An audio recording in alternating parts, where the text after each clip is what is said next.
This is Caitlin, your host of the NoSleep4Dramas Podcast, where we get no sleep and survive on coffee to watch just one more episode at night.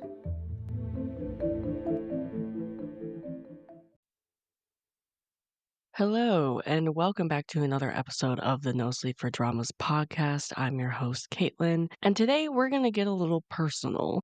I have been doing this podcast for about a year and a half, and I definitely did an intro episode to the podcast where I told you a little bit about my journey, about finding dramas and what I like to watch and everything like that. And it was a short episode, it was like 30 minutes. And of course, through the years between this podcast and me guesting on other things, I'm sure you guys, if you've been listening for a while, whether you've listened to me here or on the K3 YouTube channel or through the Drama Trio episodes or when I guest on anybody's podcast between Swoon Diaries or the Daebak K Rambles or Tea and Soju or K Drama Musings.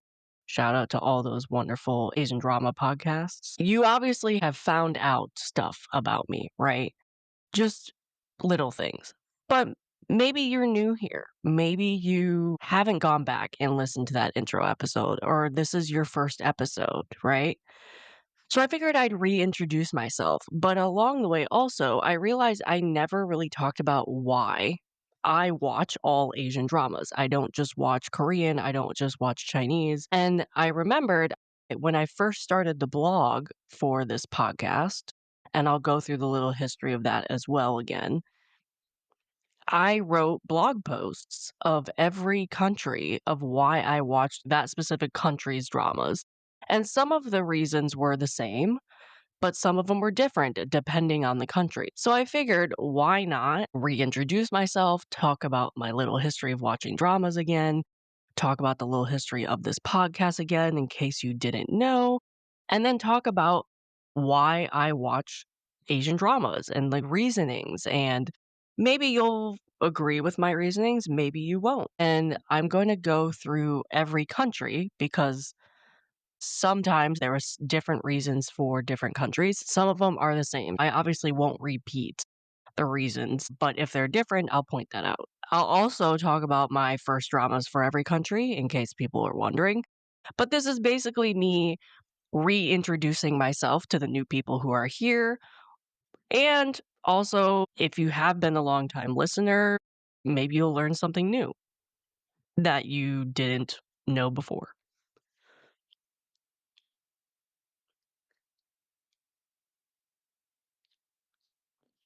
So, as I said, my name's Caitlin. I'm the host for the NoSleep4Dramas podcast and how all of this started. So, this was actually a pandemic project for me.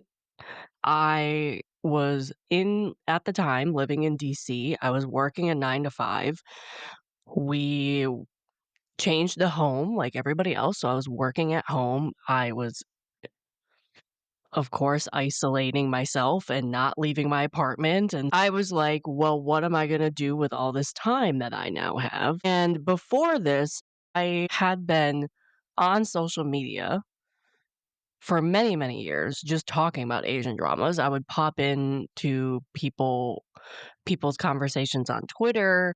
I would talk to people in their comments on Instagram, all that stuff, but I didn't really create anything myself. At the time in the pandemic, there was a lovely blog, and I think the name was like Drama Current, if I'm not mistaken, who held Twitter conversations once a month. And a lot of people joined, and she or he, I think it was a woman, would present a question like every 15 minutes for an hour to an hour and a half. And people would comment underneath the question, and it would be anything from what are you watching to what's your favorite romance drama to if you could erase a drama from your memory and watch it again, what would it be? Like those types of questions. And people would answer, and then you would comment on people's answers. And that would happen on a monthly basis. And one time in the summer of 2020, I think it was. One of the questions was, what is your favorite blog, YouTube channel, podcast to read, listen to, whatever about Asian dramas? And multiple people in that question named me. And I was like, I don't have a blog. I don't have a podcast. I don't have anything other than my social media. This is weird that you're naming me. And through that, the K3, the YouTube channel, shout out to the K3, reached out to me and was like, hey, we have this empty blog. Do you want to write it for us? Do you want to write about Korean dramas on it? I was like, sure, I have nothing else to do. I started with them for about 6 months, and they exclusively watch Korean dramas at the time. Now they kind of have dabbled in other things, but they mostly only still watch Korean dramas. And so eventually, about 6 months later, I was like, I would like another place to talk about all the other dramas I'm watching because I didn't only watch Korean dramas. So that's how I started the No Sleep for Dramas blog. I would write about Korean dramas on the K3 blog, and then I would write about everything else I was watching on the No Sleep for Dramas blog. And then that kind of snowballed in me sometimes guesting on the K3 YouTube channel periodically. And then also I would started guesting on people's podcasts, which is how I met all these people. I had an Instagram account for the blog, and I talked to other people who were podcasters. And then that kind of snowballed into me finally, I think it was 4 years later, which I explained in the intro to this podcast. I was like, I would like to challenge myself again. I still love writing, but I want to do something more. And through me having conversations with other podcasters, I decided to start this podcast. And we are still going strong after a year and a half, along with still keeping up with the blog once in a blue moon. Like, it's not every week like it used to be, but it's like 3 times a month, I would say, 2 or 3 times a month, which I think is pretty good. So that's a little history of where we are now. We are now a year and a half into the podcast. I love it a lot. I've met a bunch of people. I love talking with you guys. I, of course, have started having guests. After doing a year of me only doing it solo, I brought in guests for year 2, and I think that's been going quite well. I actually already have a lot planned for next year of guest podcast episodes. So that's cool. It's funny, the drama trio and I were talking because we were recording yesterday, and they're like, "How do you have all that planned?" I'm the type of person, I don't know. I I run this podcast like I run my Christmas list. For years, my mom and my dad would ask me for my Christmas list, and I had to really quickly write something. And I was like, Caitlin, this is stupid. You're always at the last minute writing a Christmas list. You're always stressed about it. Why not keep it year round? So now, if I think of something I want and I decide I don't want to buy it for myself, or like it's too close to my birthday, I'm going to just ask for it my birthday, or Christmas is a month, like, why would I buy it now? Blah, blah, blah. I just write it in a continuing list. So then when my mom asked for my Christmas list, I'm like, yeah, here's a list I've kept for the entire year of things I haven't bought for myself, but I still want, right? Sometimes it's really specific, and sometimes it's just like, I need more t-shirts or something. Depends. That's kind of how I treat this podcast, where if somebody comments like, "Hey, I would love to have a review of this drama," I'll add it to my list. And then once I start planning out the next year's podcast episodes and like who might want to watch something and who might want to guest, or if it's going to be a solo episode, I go to that list I've kept for the entire year and then see what I might want to bring into the fold. So I have about 9, 10 episodes that guests are going to be coming onto the podcast, and we're going to be talking about things. And then the rest are going to be solo episodes because I always do at least 2 solo episodes a month. So that was kind of a really, really sideways step there. But I'm excited for next year, to say the least. Anyway, what was I talking about? This is going to be a little more rambly. That was the history of the podcast, if you did not know. That's how the podcast came into being. And then after that, I was like, okay, I've been doing this podcast for a year. Let's up this even more. And now I actually have a YouTube channel as well, which I do video and I edit that.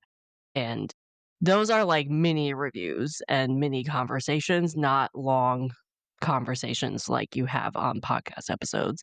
And that's also a place where I put the podcast episodes. So if you are a YouTube person and you want to go listen to the podcast episodes on YouTube, They are now there. It's a little behind. I think it's behind by like 3 weeks or something, but it will be caught up by the end of the month for sure. Um, but that's not really why we're here.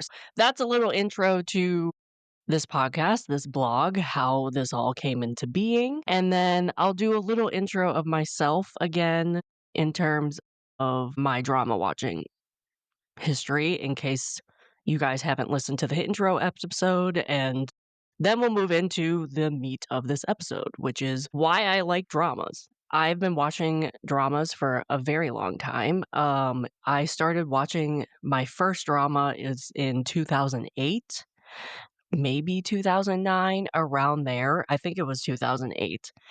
And so that is almost 20 years at this point.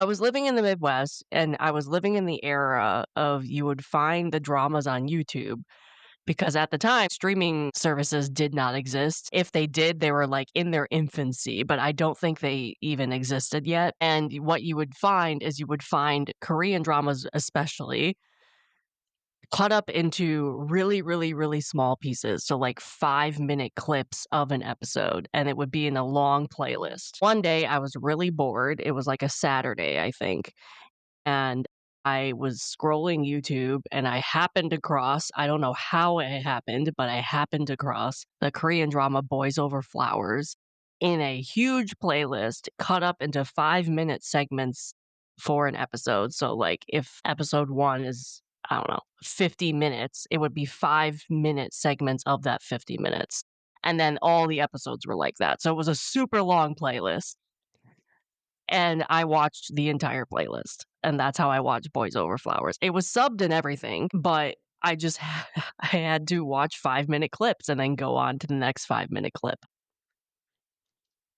At that point, I was like, "Okay, I need to find more." And so it was a slow process of finding more because I didn't really know what to look for. I didn't know how to find them. And so I would kinda just watch whatever I could find, whether that's Asian movies. So we went to Blockbuster and I would pick up, like, whatever Asian movies I could find. Periodically, I would find a K-drama there, but mostly it was on the internet or it was, like, through the library. Periodically, they'd have stuff. So it was a very slow process, and I wasn't continuously watching Asian dramas like I do now because there wasn't a lot out there to find. And then slowly but surely, more and more came out and more you could find, and then the streaming sites came in and you could have a little more access, but it was building. I think I watched K-dramas exclusively for, like, the first 5 to 7 years, and then I found C-dramas, and then Japanese dramas if I could find them, because they were still very hard to find. I checked out some anime, but that was younger,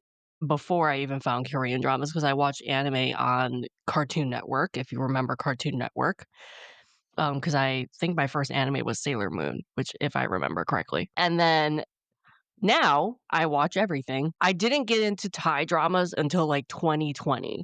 I tried my first Thai drama. Maybe I watched a BL before that, but I really got into Thai dramas in, like, 2020, and then Taiwanese was a little later too, maybe 2017, 2018, something like that. So that's my little history. I now watch all the dramas, try everything. I still try everything once, but I've been watching dramas for so long. If I watch a trailer and I know I won't like it, I won't click play on it. Early on, I'd watch anything I could get my hands on, and if I liked it, I liked it. If I didn't, I didn't. Because it was so few and far between that I could find. I was just happy to have something to watch. Nowadays, you obviously have an abundance of things to watch, and you don't have to stick around and watch something you hate watching. I would not recommend that. Why do I like watching Asian dramas? I'm gonna go through my blog posts. I looked through these before I started recording this, and overall, the reasonings still stand. I will not mention some things that are in the blog posts if I don't agree with them now, because I wrote these blog posts early in the blog. I started the blog in August of 2020, and I wrote these in September of 2020. So I probably did like the intro to the blog in August, and then these were like the first blog post I wrote after. If you want something to follow along with, you can go and search like Like, on the search bar on the blog, and you'll pull all 5 of them up because like is all in the title, or you can do K-dramas with an S, that would pull that up, or Thai dramas or C-dramas, but I would advise like because I would just pull all 5 up if you wanna follow along. Alright, so we're gonna talk about K-dramas first.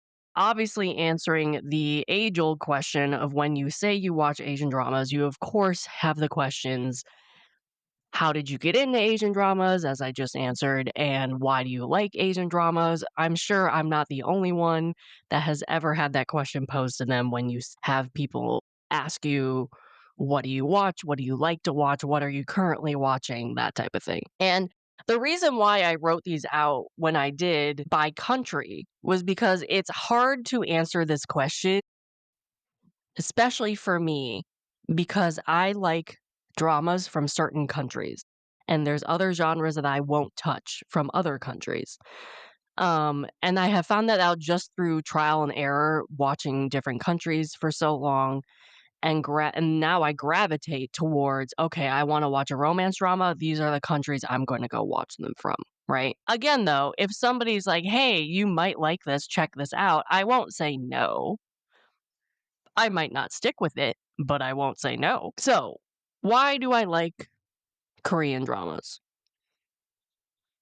First one, of course, is the Korean dramas were my intro and my gateway to Asian dramas. I would not be where I am right now if I didn't go down the rabbit hole of watching Boys Over Flowers in that playlist. I wouldn't be into K-pop. I wouldn't be making this podcast. I wouldn't have watched many, many years of Asian dramas.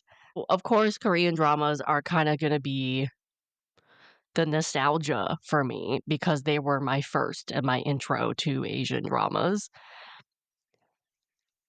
Korean dramas were my first intro to Asian dramas, so I think that Korean dramas will always have a special place in my heart versus anything else, but that's just because they were my first. Other people, obviously, if they were introed to Asian dramas through C-dramas, that would be the case for them.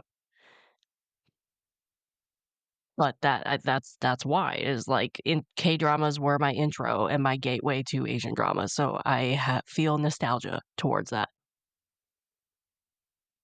Obviously, my second reasoning, which I think goes across the board no matter what country, is you have really handsome men and gorgeous women to look at in these dramas. Like, you can't deny that these people are good looking. When I first got into Korean dramas,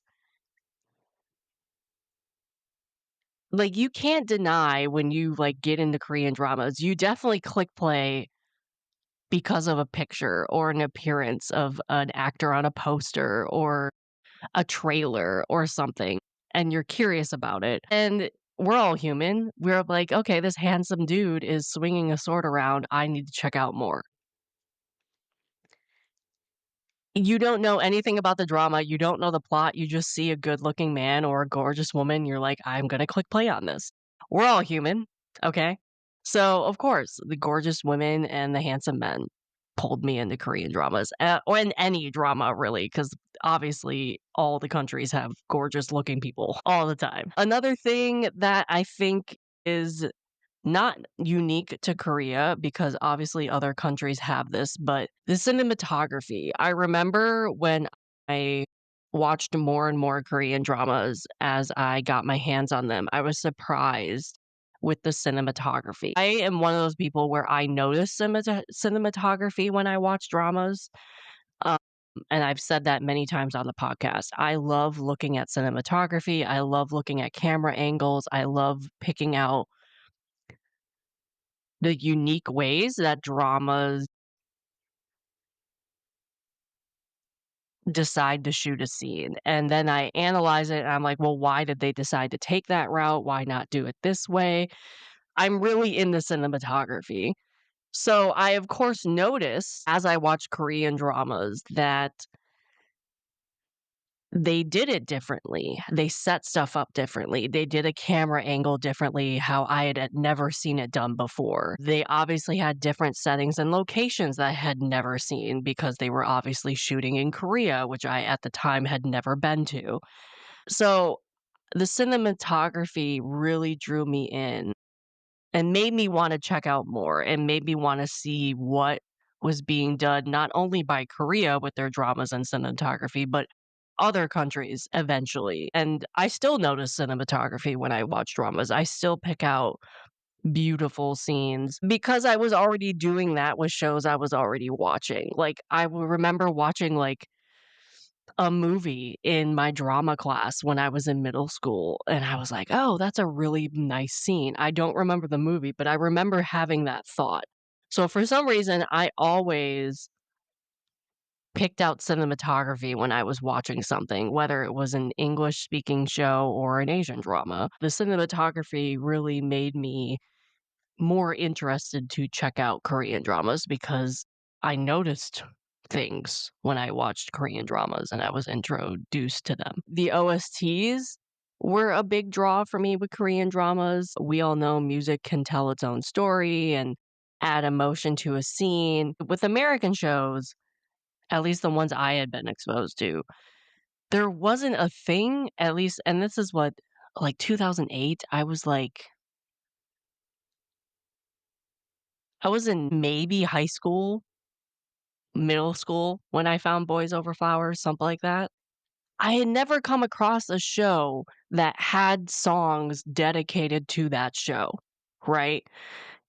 When you came across Boys Over Flowers and then the subsequent dramas I watched afterwards, like Faith, the concept of a drama having a OST, like a soundtrack to the drama, was very new. Like, obviously, there was Jurassic Park, who had the iconic soundtrack for that movie, but it was movies that I had been accustomed with that setup. So the idea that a TV show that maybe ran 16 to 20 episodes would have its own soundtrack and it was its own thing and every drama had its own soundtrack was very new to me at the time. And then obviously also through the Boys Over Flowers OST, I found Shiny, which is my intro to K-pop, and they are my OG bias, like ultimate bias group. Still are, still love them.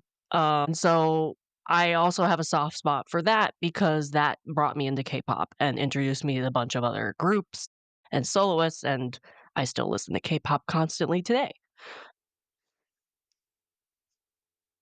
I've never would have found that if I had never started watching Korean dramas at all.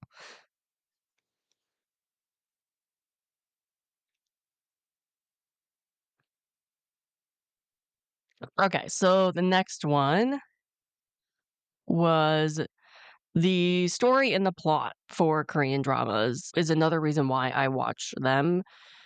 There's like a K-drama for everybody. K-dramas aren't just like, I mean, there's a stereotype. I don't know if it's nowadays. Back in the day, there was a stereotype where Korean dramas only were about romance, and that was it. That was all you're getting. And so when I would tell people that I watched Asian dramas, they were like, "Oh, you like romance, you like kissy stuff, blah, blah, blah," which at the time I did watch a lot of romance dramas, but there's so much more out there than that stereotype genre. For example, there's crime stuff. When I started Boys Over Flowers, I watched a lot of crime American shows, but Boys Over Flowers was my intro. So I never really thought that there was like a crime genre until I found my first crime drama. And then you have historical, which in America, you obviously have historical shows, but it's not the same, right? And then I got really into Asian history. I have a huge love for Asian history as well, due to historical Asian dramas that I watched because you would have everything from a cop chasing a serial killer to a exiled prince in Joseon era to, I don't know, a zombie apocalypse. Like there was just so much variety out there that I wasn't seeing at the time with American shows. but I also was only watching mainly, like, procedurals, like crime procedurals at the time, because, again, I was in middle school, maybe early high school. Nowadays, there's obviously a little more variety, but there's a lot more miniseries, HBO got into it, that type of thing. There's more stuff out there. Another reason that I pointed out for Korean drama specifically, but might obviously go to other Asian dramas, is the actors and actresses' performances in the Korean dramas when I first started watching were vastly different from what I was watching on American television. I remember distinctly seeing, like, the first time I saw a male character cry, and not like one tear down the cheek, like sob. I was like, I don't know when the last time I've seen that type of thing in American television.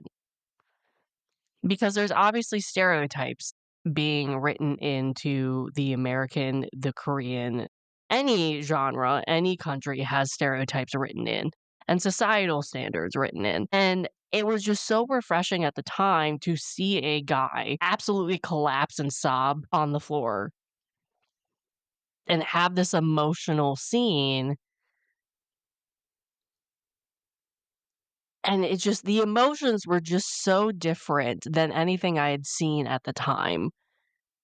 And the emotions they evoked just amazed me, and it caused me become attached to these characters and then want me to watch more, and I became invested in the characters and the stories they were going through, and I would want to root for these characters. And the more invested I got in them, the more I enjoyed the Korean drama I was watching. That really is another reason why I keep watching Asian dramas, because they still do great acting and have these emotions that you become invested in. Another thing, and I think this is a big reason a lot of people get into Korean dramas and mostly Asian dramas too, the one season format. Back then, Korean dramas had one season. Not across the board. I mean, there's definitely some exceptions, and it definitely has become less of a thing now. I mean, there's still dramas that do only have one season, but I was coming from US shows that had season after season after season after season, and yes, they might still be good on season 6, and they might be horrible after season 2. Who knows? And the concept of one season and then being done and have the whole story in that one season, it blew my mind, but it also was fantastic because it allowed me to get this full story in 16, 20 episodes, and then you can move on, and you can digest more, and you can watch more, and you don't have to wait a year, year and a half for the next season. It was groundbreaking for me at the time because here I was watching American shows that I had been watching for years, and they still weren't done. And then here's a place where I could watch one 16 to 20 episode season and be done with the full story and have an enjoyable ride with it, and then go and discover a new thing to watch or follow an actor into their next drama or so and so. That was just mind blowing at the time.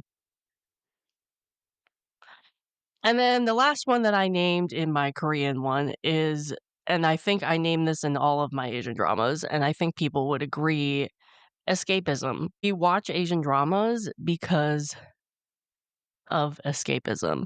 I mean, you get to be immersed in stories that you are loving or cultures that you want to know more about.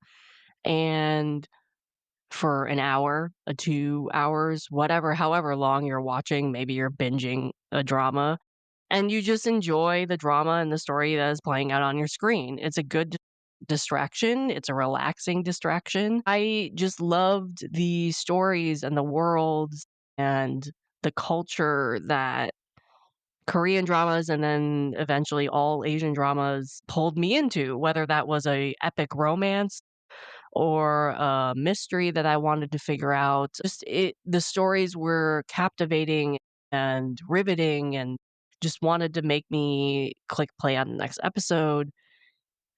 And I think that's a major reason why people watch Asian dramas is escapism and being able to escape into something that is unique to whatever country they're watching, whatever drama they're watching. So that is the reasons I had for K-dramas in my blog post. Moving on to C-dramas. Some of the unique things that I wrote down for C-dramas, some of them I won't repeat because, again, I already said them in Korean dramas. But the one thing I did point out for Chinese dramas is the sheer scale of some of their dramas, the epicness of their scale was mind-boggling to me when I first started watching Chinese dramas. Some of these dramas took years to make, and you would get these vastly epic stories of gods and immortals, or you'd have like epic historicals with wars and concubines and palace politics and things like that. And the scale of these productions were huge between costumes and palaces and the amount of actors in them. It was mind-blowing. A historical Chinese drama compared to any other historical drama, or even like their fantasy dramas like Shansha, nothing really compared to that epicness. And that's why I think I still like the fantasy dramas and historical dramas of China better than any other country because they still have huge productions and the epicness has never really gone away. And that is one thing that really stood out to me and still stands out to me of how the hell did they pull this off? Because they build like these vast sets and they just shoot in them for like 4, 5, 6 months and they are literal cities being built for this drama, and it's insane. It's insane, the scale of some of these productions. Going back to Korean dramas, just to name, my first Korean drama was Boys Over Flowers, and then followed very quickly because I got introduced by Boys Over Flowers, I got introduced to Lee Min-ho, and so I went down an Lee Min-ho rabbit hole. So I watched Faith very quickly after that. Still, Faith is still all-time one of my favorite Korean dramas. Probably very nostalgic for me. Is it the best Korean drama out there? I don't know. I don't think so, but it's nostalgic. Still great. Some of my other favorite K-dramas of all time, which I do have a podcast episode for my favorite K-dramas of all time, along with all the other countries, so you can go and listen to that. Stranger, really great, 2 seasons. Goblin is a good one. Tunnel is a good crime one. Kingdom, the Netflix Kingdom, the zombie one, great Korean drama. And then Voice, season 1 specifically. That's just to name a few. There's many, many more, but that's just to name a few, along with my first K-drama ever, which obviously, as I said, was Boys Over Flowers. So, going back to C-drama. So, the epicness, the scale, very unique to C-dramas.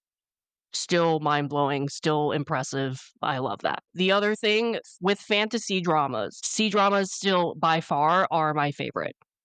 I don't think that will change. I do love fantasy from other countries, but there's nothing quite like a fantasy Shansha drama from China. I mean, fantasy is one of my favorite genres in general, and just how epic and how fantastic the story is in these Chinese genre dramas, like nothing really can compare to that. They just make these stakes somehow so high in these because the main leads, if it's a romantic drama, have to go through so many obstacles and so many trials to actually be together by the end. If you become invested in their romance and become invested in your story, you are so much more satisfied by the end of this epic Shansha drama because of all these obstacles and trials that they have to go through. Also, just the lore and the magic of it all. In my opinion, there's nothing that really compares, and that's what makes Shansha very special to me. And I will never not watch a Shansha drama from China. I have a huge backlog that I need to watch. But it's just they have a good monster in the drama, winning like good versus evil. The fight and action scenes are great. CGI have been fantastic. They've been improving, of course. CGI could be better in some, obviously, but I mean, I think that's across the board. No matter what you're watching, you could always find something that's bad. There's nothing in my opinion that touches the Shansha drama when it comes to China. So that's uniquely something that I love about Chinese dramas. And so if I want to watch a fantasy drama, I gravitate towards China for that genre because they're just so good and so epic. Being in that same realm, the costumes. I remember there was nothing really I had seen like it when I first watched my first Chinese historical drama. They were beautiful costumes, and then you add on, like, Shansha, and they're just beautiful costumes. Even the drama posters were gorgeous, and the costumes were so detailed and had this beading and crowns and everything. They're like a work of art, and then the Republican era came in, and I was like, "Wow, this is like" it was obviously, like, suits and stuff, so it wasn't, like, something I had never seen in my life, but it was so unique to what I had been watching before that they were just so fun to watch, and I love the costumes in a Republican era or a historical or Shansha of China that has always stood out to me, and I always look over those drama posters too because the Shansha posters are so gorgeous all the time with the colors and the magic and everything like that, and so the costumes and the posters always stand out to me when it comes to Chinese dramas as well. Again, I'll touch upon this cinematography due to the scale of some of these productions, the cinematographies is a standout as well when it comes to Chinese dramas. I always think like how did they shoot that? Especially with the fight scenes. Because they're doing a lot of wire work and everything like that. And then when you have like these epic Shansha dramas, they're like have to add a lot of CGI and all this lore behind the CGI if it's like a gods thing. They just have large scale productions that have beautiful cinematography, but then also there's smaller C-dramas that have equally beautiful cinematography that I'm like, "Wow, that is a gorgeous shot for a Chinese drama that does not have a lot of budget." I love cinematography in general, so I always notice really weird things, but Chinese dramas, the cinematography, as I said, most dramas, the cinematography is beautiful. Like, for example, for a smaller production on C-dramas, Ancient Detective has some beautiful cinematography in it. Really small budget production, though. Like, no one really famous is in it. Great Chinese drama, though, in my opinion. But I noticed cinematography throughout that drama, and I'm like, wow, that is a gorgeous shot. Like, through a doorway or through a window or something like that. Next thing, I kinda touched on this again, the love stories in Chinese dramas. Due to the fact that my favorite genre of Chinese dramas is Shansha, the love stories just seems so much more epic and so much more, as I explained, like, they have to go through so much to be together by the end that it is very satisfying to watch and heartbreaking at the same time. Uh the Chinese dramas are known for putting their couples through the ringer by the time they get to their happy ending, which also, as we know, is not guaranteed. The Chinese dramas do not have 100% happy endings. I just remember watching these Shansha dramas, the love stories were just on another level because the couples would be literally fighting each other to the death. And they'd like die and then be reborn or have a second life and have to go through 3 lifetimes to be together by the end. It was so unique when I started watching them that it still blows my mind. That's just it's just something I will never forget when I first watched my first Shansha and just how drastically different I felt those love stories were compared to some of the Korean dramas I had watched or, of course, a lot of the United States shows I had been watching. Like, nothing seemed as epic and as heart-wrenching to watch than what I was watching in those early Shansha, like 10 Miles of Peach Blossom, for example. Like, nothing could compare at that point, and nothing really can either, in my opinion. I still obviously love romance dramas, but nothing can really compare to the Shansha genre when it comes to how epic those love stories can be and how heartbreaking those love stories can be. Another thing that I like, obviously, we know I like crime dramas from all countries. To me, the Chinese crime dramas are gritty and dirty, and not to say other countries don't have that as well, but Chinese crime dramas can be very procedural because they have to go through censorship, obviously. They're done in a way that it's a little more in the mud, if you know what I mean. They're not as polished sometimes, and that really stood out to me when it came to the first crime dramas I watched. Some can be really wacky and really stupid, it depends on the crime drama. Not every crime drama is great from any country, not just Chinese, but the good Chinese dramas, there is, like, a grittiness to them that you really don't get from other. Maybe Japanese dramas you would get that, but, like, you don't really get that from other countries. And it depends on the crime drama, because again, it's not all Chinese crime dramas, because some are just, like, pretty boy and aesthetics. But the good Chinese dramas are really gritty and really in the mud and really thought-provoking when it comes to the bigger messages they're trying to say, or the relationships between the victims or the people related to the victims or things like that. They just have a really interesting way of telling gritty crime dramas that I think are unique to China and their storytelling. Another thing that really stood out when I first wrote this, and I still would agree, the female characters, especially nowadays. The female characters in Chinese dramas, to me, are strong and, like, unrelenting. Again, I watch a lot of fantasy dramas from China. I also watch a lot of crime dramas. Historicals also kind of go into this. There's a difference with female characters in a Chinese drama when they're in a historical or a shanxia, and they are like, the female character is fighting and wielding a sword and, like, being a soldier or a monarch or a mother. Like, there's a strength to that, yeah, it could be replicated in other, like, Korean historicals, but there's a difference. It seems more dire to me in a way, and they have, like, a strong moral code, and they stay strong with their beliefs, and they can be despicable if they're villains.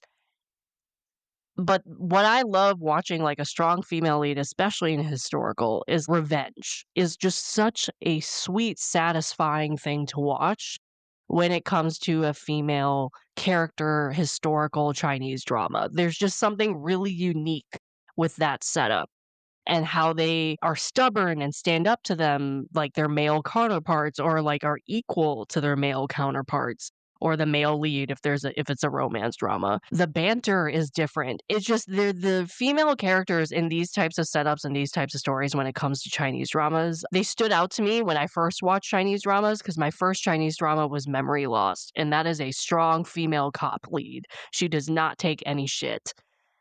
And it was just something I had not seen in a Korean drama, and something I had seen in some American shows, depending, like, if especially was, like, a cop show, like Law& and Order SVU. We all know. I watched Memory Loss, and I was like, "I need to see more dramas with this type of female character." And it just really stood out to me that the female characters were not just one note, they had depth to them, and they had multiple roles, and I just loved exploring what a female character could be in a Chinese drama, and I still am kind of exploring that because a lot of Chinese dramas I haven't watched yet that are on my list, and I love the female characters in them. Another thing that I kinda spoke about in the Korean dramas already is OSTs. Again, OSTs stood out to me with Chinese dramas because I had heard nothing like it before. The instrumentals to Chinese dramas are beautiful and they're epic, and the scores are just beautiful to listen to. And then you add on to the singing parts, and there's just some really memorable OSTs in general. Music is always a big part. My first Chinese drama was Memory Loss. That was, I would say, like 20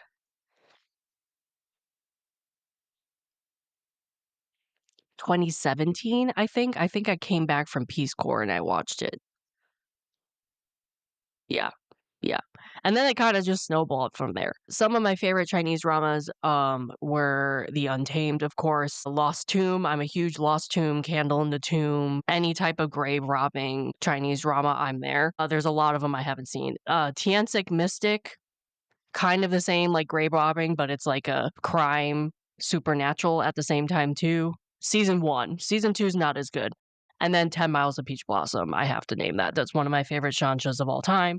We also have The Bad Kids is a great crime drama. Under the Power is a good, in my opinion, a good historical crime drama. My Roommate is a Detective is a fun historical Republican era crime drama. Murderous Affair in Horizon Tower is a modern crime drama, which is fantastic. So those are some of the Chinese dramas that I love.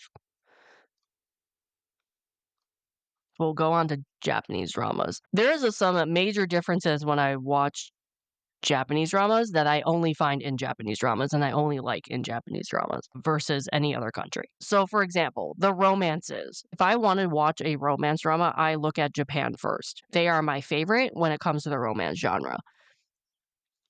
I can't really explain why, though. Overall, to me, the romance in Japanese dramas seems very, yes, you can find weird romance dramas, I think, in any country, but Japan is known for maybe some weird romance dramas, of course. But to me, a lot of their romances are like organic and natural. They don't seem forced. They aren't always a Cinderella story.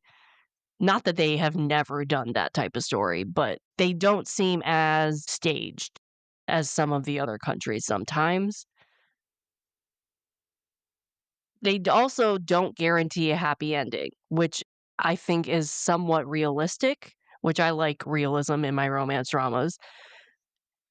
But what really stands out to me when it comes to Japanese romance dramas is it's not just a straightforward romance drama. They are always talking about something else, mostly societal standards.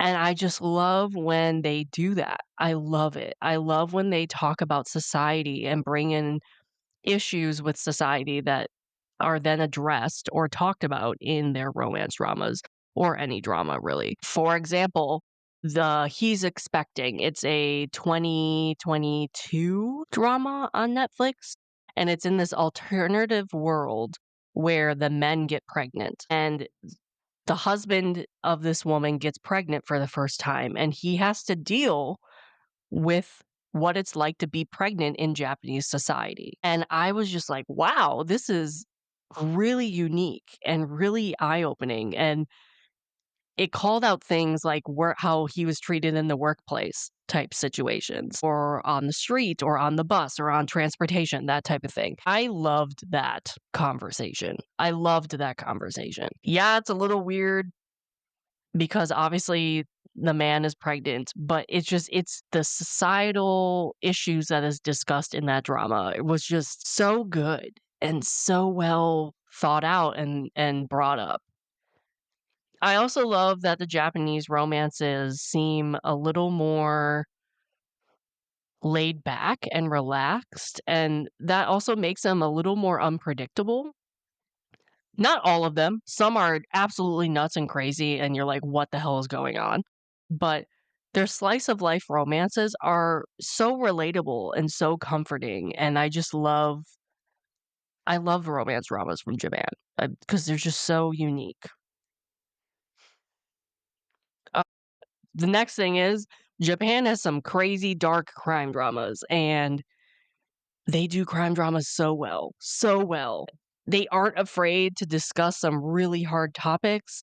They can be very depressing and sad, but also really fast-paced and exciting. They can be wacky and crazy. It's just they're really unique. They also are obsessed with Sherlock Holmes. A lot of dramas based off of Sherlock Holmes. A lot of locked room mystery dramas. They have a thing for locked room mysteries that I love and I eat up all the time. They have a reputation, obviously, of going a little crazy because they're really unpredictable, especially if they bring in, like, supernatural fantasy sci-fi elements, but that's also the fun of it at the same time. Their Japanese dramas can get real dark and real crazy.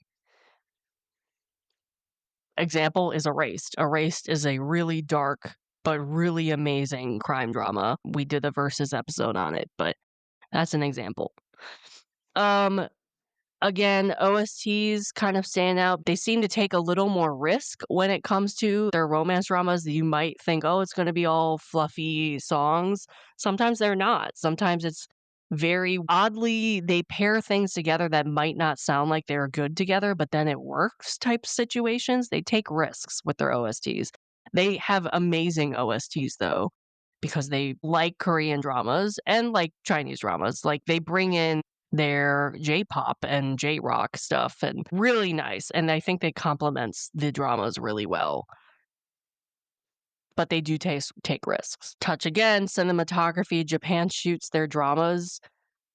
They give off a comforting, cozy vibe when it comes to romance. The cinematography has a more realistic feel. It's not as polished, which I think is great. I love that they do that. It gives a little more, as I said, cozy, home feel to it. It's like it's shot with a home camera, still professionally done, but the color palette is really muted. Maybe have like a golden tone sometimes. Think like smaller budget, but it's really not. Sometimes it depends on the drama you're watching, but it just the cinematography just gives a more cozy home feel. And I think that lends well to the slice of life style of the romances that you get from Japan. Another thing I will say, I am a sucker for office romances when it comes to Japan, also with Taiwan, but Japanese office dramas are some of my favorite romance dramas because they do a lot of them, but they do them really well. So I'll call those out. Another thing I love about Japanese dramas, they usually have shorter dramas, like 8 to 10 episodes. That has been the case forever. Nowadays, obviously, you're getting Korean dramas that are around that time, but like at the time I was writing this and before, Japan had a lot shorter dramas and drama like minutes in those episodes, so like 30-minute episodes versus an hour, hour and a half, something like that. As I mentioned, one of the major things I love Japanese dramas for is they have a lot of thought-provoking issues they discuss, like societal commentary. They're big on that, and I love that. I love when they bring those topics into them. For example, you might have a workplace drama that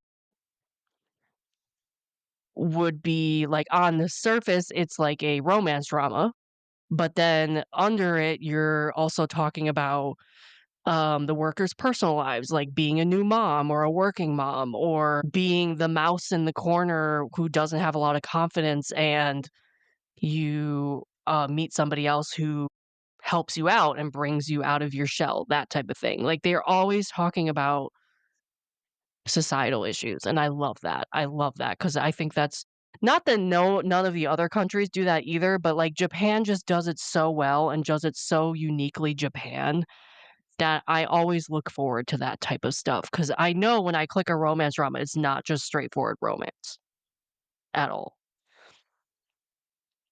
Another thing that really stood out with Japan, and I think still does, the skinship. Compared to other dramas, Japanese dramas historically have always had more skinship. Nowadays, you might have more in other countries, obviously, but like Japan has always been known to have more skinship and show more things on screen. And I think that's partly why I love their romance dramas, and they feel more natural and realistic. Like, the skinships and the human connection with the physical interaction is what make the Japanese romance dramas just so special to me. Because humans need physical contact for that intimacy and that deep connection, especially when it comes to romance dramas, but in friendships too. Like, and I'm not saying, like, all Japanese drama do this really well. Some are hilarious and some don't do it, but, like, there's just always been a thing where skinship is so much more shown more and talked about more. And maybe nowadays, because I've been watching dramas for so long, that has started to happen and has come to happen more like with Korean dramas, and like Thai, for example. But skinship has always been a thing with Japanese dramas, and I love that. All right, so my first Japanese drama was a classic Japanese drama, Itazuro Nankiss, which is in English, it's Mischievous Kiss. This is a very classic Japanese story. It has been done many, many, many times in all countries. Every country, I think, has adapted it at this point. I watched the 2013 version. That was my intro. Japan did this one back in like, I don't even know, the 90s, maybe? Yeah, 96. That was Japan. I watched the 2013. And that's where I found Furukawa Yuki. He's one of my favorite Japanese actors. So that was my intro. Very nostalgic Japanese drama for me. I still watch scenes from it. It is very cringy. I don't know if it's good. I kind of maybe want to rewatch it and see if I still like it. I probably will, but more for the nostalgia than anything. But very classic, classic story that every country has adapted at this point. I kind of want to do this thing where I watch all the adaptations and do a compare and contrast one day. Another one of my favorites, obviously, is Erased. I already did an episode on that on the podcast. We have Hey Teacher, Don't You Know? Or Hey Sensei, Don't Do You Know? That's a really good romance Japanese drama I like. Million Yen Women is a crime Japanese drama I like a lot. And then we have a little more crazy. The Perfect Insider is a crazy, crazy crime Japanese drama that is just wacky. It's about a teacher and his teaching assistant, and they travel around doing different things, and they come across like Murder She Wrote comes across crimes, and they figure it out. And at one point, they're stuck in a psychiatric hospital dealing with this mad woman. It's crazy. It's a crazy, crazy crime drama. Loved it. The two leads have amazing chemistry. There is no romance in that whatsoever. Another one I like, Your Home is My Business. It's about a realtor. Really nice. So those are some of my Japanese dramas that I really like. Of course, I have more, but I have also done my favorite Japanese dramas of all time, as well as my favorite Chinese dramas of all time episodes on the podcast. So go check that out as well. Moving on, we have Taiwanese dramas and Thai dramas left.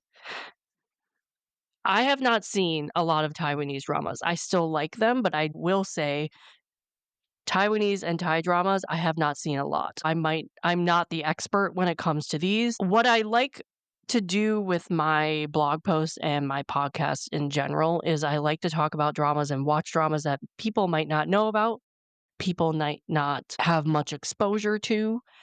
I talk about them, I mention them, and then you guys know they're there, and you might have a review on them if I choose to do a review. But when it comes to Taiwanese and Thai dramas, I have not watched a lot compared to Japanese, Chinese, and Korean, especially Korean and Chinese. There's a lot fewer that I have watched and a lot that I still need to watch, but I still have opinions. Why do I like Taiwanese dramas? One of the things, office romances. I think Taiwanese dramas do office romance dramas so well, and they have a lot of office romance dramas, like classic office romance dramas, like boss and employee type situations. This was my intro to Taiwanese dramas. My first Taiwanese drama was Someone Like You. Classic, classic Taiwanese drama, employee, employer romance.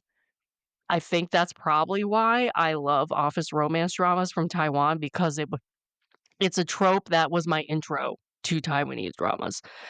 Um, I'm a sucker for office romances in general, but, like, Taiwan just does it differently, and I love that, so I have to call that out. It's my guilty pleasure at this point, really. office romances are a thing to call out when it comes to Taiwanese dramas. Next, the crime dramas. Taiwan has done some amazing crime dramas in the past couple years, and they always surprise me. As I said, when it came to the C dramas, some of the C dramas are mostly like procedural crime dramas, which are obviously not different from some of the other dramas you find in Japan and Korea. And as China, as I said, China brings in relationships into the mix when it comes to crime dramas. Taiwan is no different. Some of the best crime Taiwanese dramas are so much more than just procedural. It's like character examination or societal examination when it comes to crime dramas. For example, The Victim's Game, one of my favorite crime Taiwanese dramas. Yes, you have the crime going on, but I think the more major story is it's a father-daughter relationship that is being examined through 2 seasons, as well as society's view on a man who has Asperger's and how he has to go through life with that. It is an amazing crime drama for the crime, but also because of the societal issues that are discussed within that drama, as well as the father-daughter relationship that is examined in that drama. I do have a review of that on the podcast as well, but I just think Taiwan and China, for that matter, but Taiwan too, don't just do crime dramas, they bring in a lot of other things to it, and it stands out for me with that. And it has a bigger impact on the viewer because you are discussing real societal problems and issues that might be relatable to the audience who are watching. I love when dramas in general use the platform of their drama to talk about things that need to be discussed and called out on. So, Taiwan has some great crime dramas. As I also mentioned in Chinese dramas, but the Taiwanese dramas have a huge spectrum of emotions that you see. They're fantastic in telling a story where one moment the audience member, if you're invested in a drama, you're happy and then you're sad and then you want to throw something at the television because you're connected to these characters. And I think Taiwanese dramas have like a good balance between reality and what their characters should be feeling in a situation, but also not dragging emotions out to the extent where you're bored. Taiwanese dramas, it's not to say like Taiwanese dramas don't have angst and will not make you cry because I've cried tons with Taiwanese dramas, but they handle angst in such a unique and like based in reality way that I don't think any other drama from any country can do quite like them. The other thing, as I said with Japan, they have a lot of skinship. Taiwanese has a little more skinship as well, especially compared to China. They're not as strict with their skinship as China does. The couples interact more, have kiss scenes, obviously. I mean, not that China doesn't, but like Taiwanese drama just has had more skinship compared to China historically. And I think that's still the case. They also have a lot of BL dramas, which obviously China has not been able to do until recently, but obviously they're not showing in China. Taiwan has always had a huge BL community. Um, and they're just also Taiwanese dramas are not not afraid to show controversial things like affairs and cheating. Some of my favorite, as I said, I love Makjang.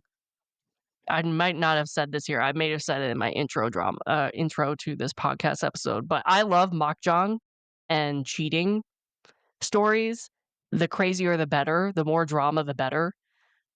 Taiwan is not afraid to show that at all. It is they have some messy, messy dramas, and I live for them. It's just I think the Taiwanese dramas show life, show realistic life in some of the best ways, and including LGBTQ stories. And along with that, I think their romances are a little more realistic and relatable to the audience. I'm not saying they're like all relatable because they obviously still have romance, they obviously still have crime stuff, they have fantasy. Like there's some fantasy that obviously wouldn't exist, but the romance, like they seem a little bit more mature and they show a wider spectrum of relationships when it comes to their dramas, maybe compared to China or Korea that you might not see. Again, I wrote this in 2020 that may make some changes,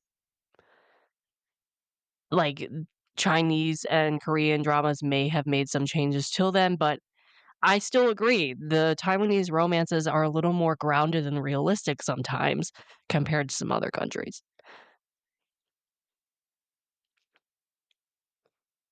One thing I like about Taiwanese dramas too, which you'll find in Korea, I mean, you'll find in every country. I think any Asian drama in general. So it's not just Taiwanese. I love with the Asian dramas in general, you have a lot of family focused dramas. There's always a family element depending like historical, modern, whatever.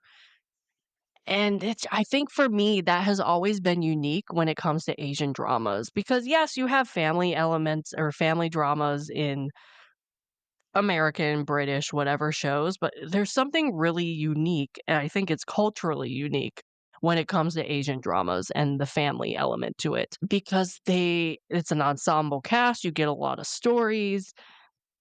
There's a cultural thing I think I will never understand when it comes to Asian culture and family. And I think that is shown really well in Asian dramas and Asian stories because there's usually big families and every member has their contribution to the stories. And I think that's unique to the Asian dramas, and I love that. I love when that's brought in. I love a good ensemble family drama. And all that family element also can even be seen in, like, a crime drama because, for example, The Bad Kids, great Chinese crime drama. Partly, though, is because of the family element, because it's all about children who have witnessed this crime, and then their parents all get involved. It's 3 children. Their parents all get involved because their children witnessed this crime. So these parents and these families essentially are getting involved and support their children. And that's just, yes, that can be seen in other countries, but there's just something so unique about it when it comes to China and as well as Asian dramas that I just don't think I have ever seen in any other show, which is why I want to call it out. The family element of Asian dramas are just so unique and beautiful to watch. And it also brings like a lot of heartwarming scenes, comedy, of course, just families in drama. I love watching a good family drama once in a while. When it comes to Taiwanese dramas, they range from 10 to 50 episodes, depending on the year they came out. The older Taiwanese dramas are longer, but on average, they're like 15 to 25 episodes. Um, but nowadays, I would say they're like 15, 20 episodes. And it's also usually, if you're watching an on-air Taiwanese drama, it's 1 episode a week, and they're usually an hour, maybe hour 15 minutes or a little longer. As I said, OSTs are great for all Asian dramas, so that's what I'm gonna call out for Taiwanese dramas. Okay, so my first Taiwanese drama, as I said, was Someone Like You. Very emotional. I'm not gonna reveal a lot because it's a spoiler and everything, but Someone Like You might be a little cliche now, whatever, but it's a nostalgic Taiwanese drama. I still watch scenes from it. The OSTs, I will always remember the OSTs from that drama. It is fantastic OSTs. Some of my other favorite Taiwanese dramas, Green Door, which I mentioned previously, I think in another podcast I was guesting on. What is that podcast?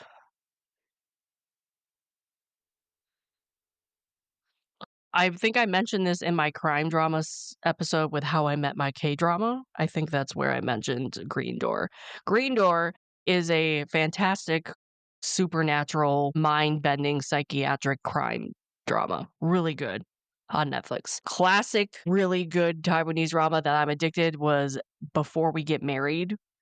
This is a messy, messy Taiwanese drama, and I love it because it has a lot of messy, messy scandals in it, and I love it. Another one that's kind of nostalgic for me is Refresh Man. It was one of the first Taiwanese dramas I watched. Is it good now? Debatable. Is it nostalgic? Of course, yes. Other ones I mentioned were great. Victim's Game, The Ghost Bride on Netflix is really good. That's a really good fantasy one. So that's to name a few Taiwanese dramas.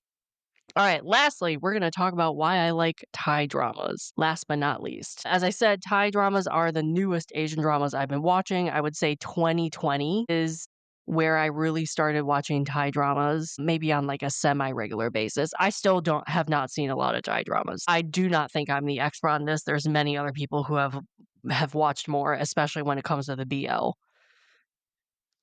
I think Thai dramas, for example, they have BL. BL is a huge genre for them. I love that they have kind of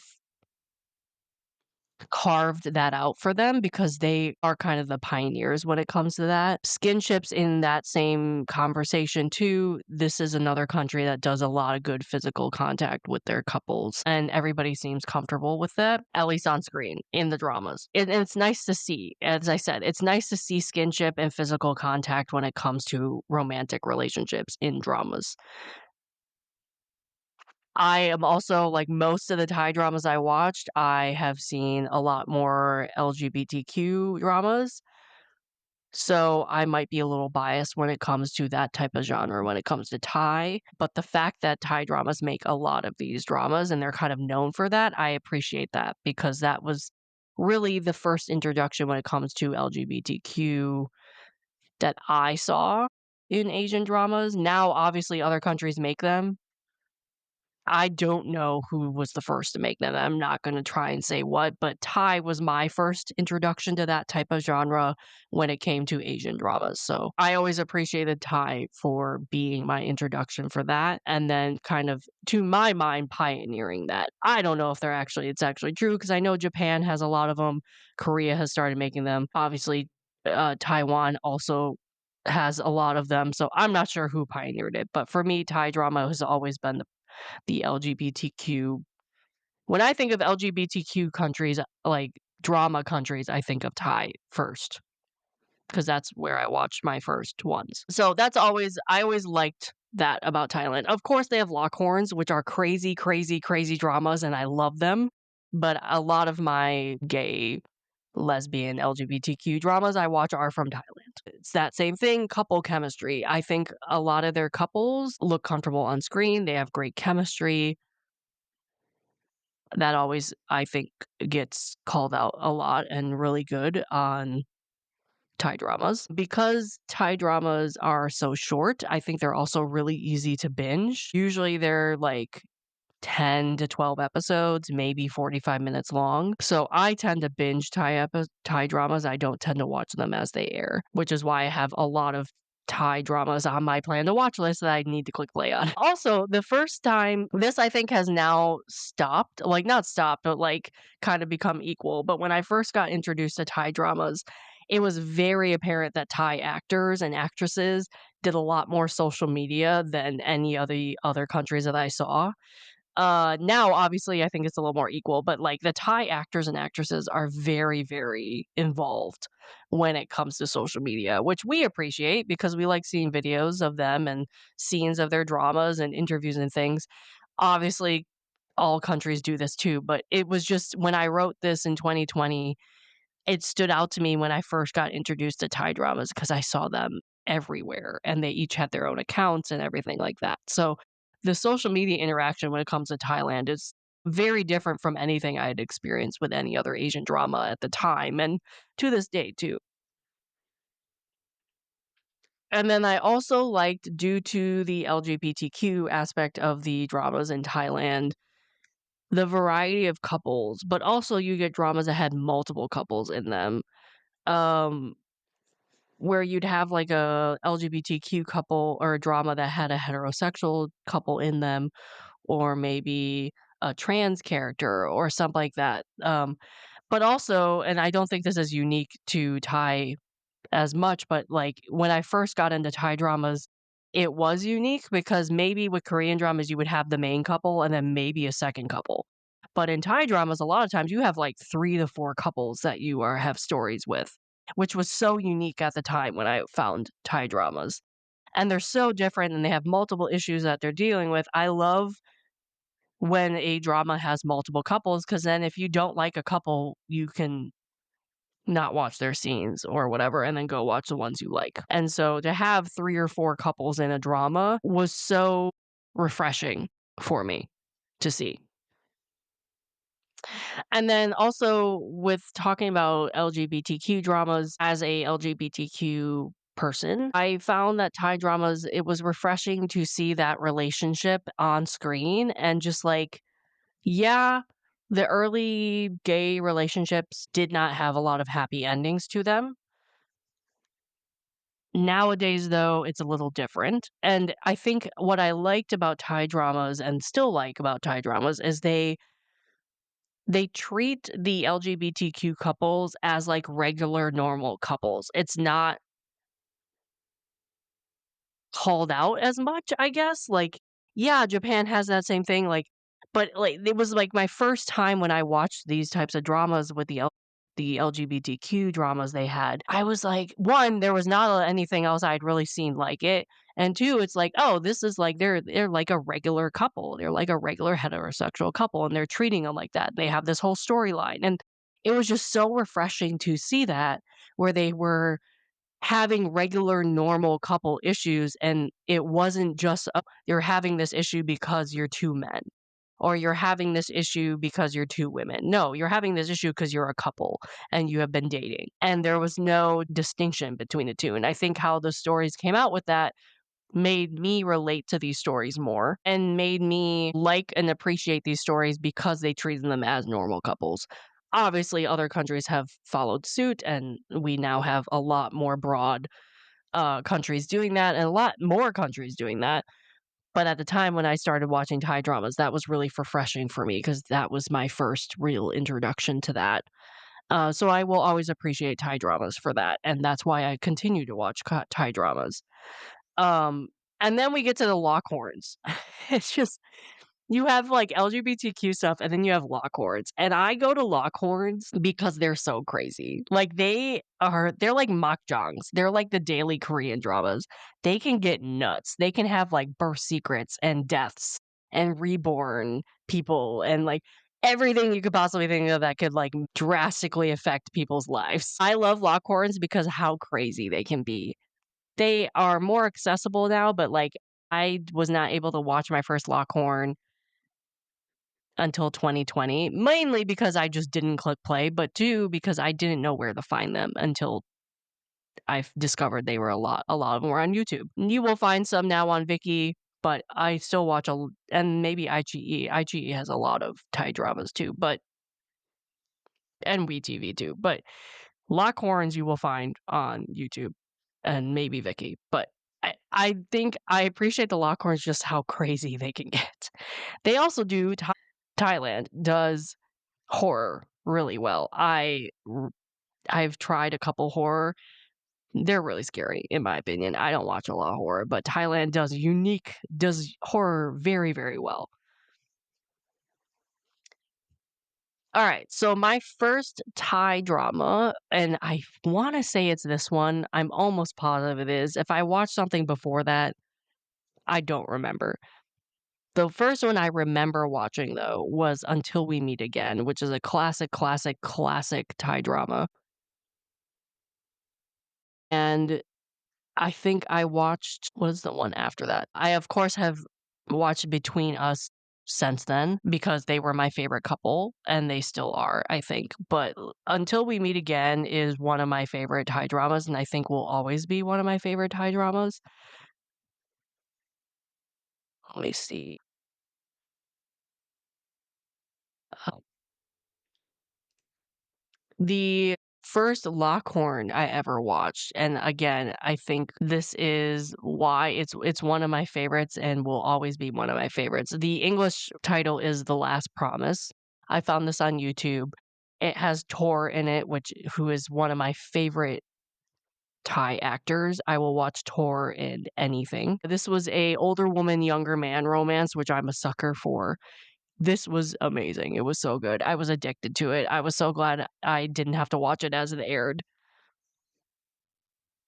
Another one I liked was Enigma. Actually, Enigma season 2 is showing on Netflix right now, and I'm really excited to start it next week because I couldn't watch an episode a week. So I waited until they were all done. Manner of Death was also a Thai BL that I liked. It's about a coroner. It's a crime drama, but it's a BL. It's a boys love gay Thai drama that I liked a lot. So that's to name a few that I've seen. Again, there's not a lot to choose from because I haven't watched a ton, but I don't know, I think I've watched 20 or so Thai dramas. I have a ton on my list I still need to check out, but those are to name a few that I like. So overall, that is why I like Asian dramas spread out between the different countries. I have different reasons. There's more reasons than this, but I was going off of what I already wrote on the blog, but also adding more stuff to it. Hopefully, this has reintroduced myself to you guys, giving you a little more insight of what I like about Asian dramas, why I watch Asian dramas, a little bit about the podcast. So, welcome if you're new. And if you're not new, maybe you learned something new. Let me know in the comments what you like about Asian dramas. Do you agree or disagree with the reasons I said? As I said, I probably missed some. Definitely with like my favorite dramas. I have done podcast episodes on all of my favorite dramas of all time. I did go off a list I wrote 3 years ago, so I might have to do like a part two to all those lists at some point. Let me know if you like this type of episode because I realize I haven't done a lot of personal episodes like this before, and I figured why not make a change and do it today. Thank you for listening, and this is my episode on why I like to watch Asian dramas. If you want to continue the conversations about dramas that were started in this episode, you can find me on Instagram, TikTok, and Blue Sky under the username NoSleep4Dramas. That is no sleep, the number 4 dramas, just like in the title of the podcast. This podcast is also an expansion of my blog, so you can visit my blog at www.nosleep4dramas.com, the number 4 dramas.com, and find multiple years of blog posts already available at your fingertips. All links are in the description of this episode. Finally, please give this podcast a like or a follow wherever you listen to the podcast. Leaving a comment or a review also helps a lot. We love hearing ideas and feedback from all of you. Share the podcast with your friends as well. Thank you for listening.